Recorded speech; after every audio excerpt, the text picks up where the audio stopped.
Hey, this is Steve here from betterphotographyblog.com, just with a quick video to show you what I call the fake grad filter technique.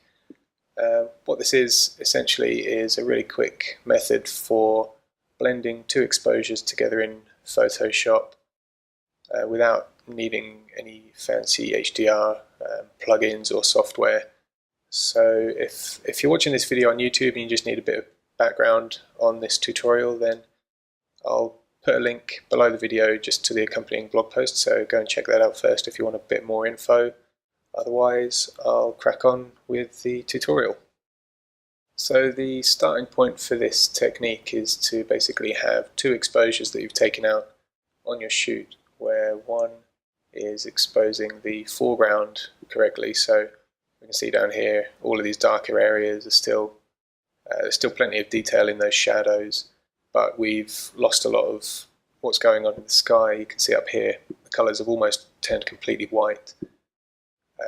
So in contrast, we've then got a darker exposure, which is a couple of stops below the first one. That's brought back all of these colours in the cloud nicely, so that's looking good. But if we move down to the shadow areas down in this area, then we can see that's a bit too dark. So before I start, what I need to do is get both of these images into one Photoshop document. So to do that, I'll just copy and paste this image into the other one. So here I'll just select all, edit, copy, and then come across into the other document here and edit, paste.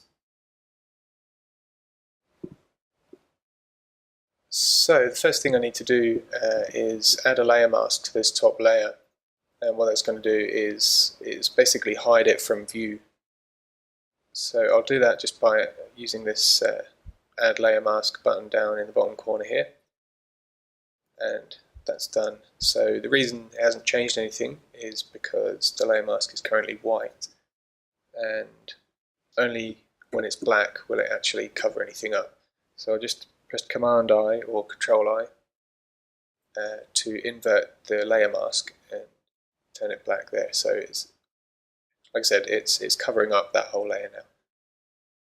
So now I've done that, the next thing to do is select my gradient tool, which can be found over here in the tool palette. Gradient tool, and I need to make sure I'm using the default black and white colors, and also using the correct gradient, which is a linear gradient. There's a few options here, but just need to select the first one there, linear gradient, and just make sure also that this first foreground to background option is selected.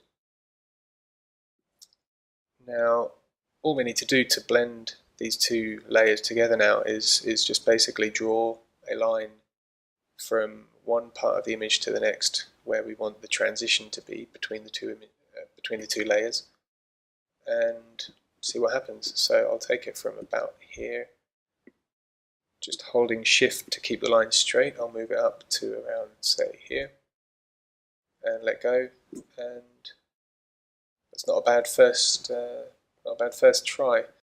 But if it doesn't quite look right the first time, you know, there's nothing wrong with a bit of trial and error. You can just keep trying different transitions. Like you can use like a really short line to have like a harsh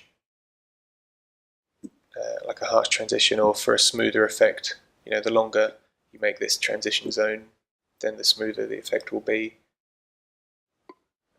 But for now, I think I'll stick somewhere around here. I think that looks pretty good. So as you can see, there's really not that many steps to this this fake grad filter technique. It's probably the easiest exposure blending method that I know of in Photoshop, and it doesn't require any extra software or plugins for HDR, and it stays looking really natural, which, you know, is something that I like. A lot of people go for that HDR look, but it's not really for me. So yeah, I hope you enjoyed this tutorial, and I hope to see you back on the Better Photography blog sometime soon.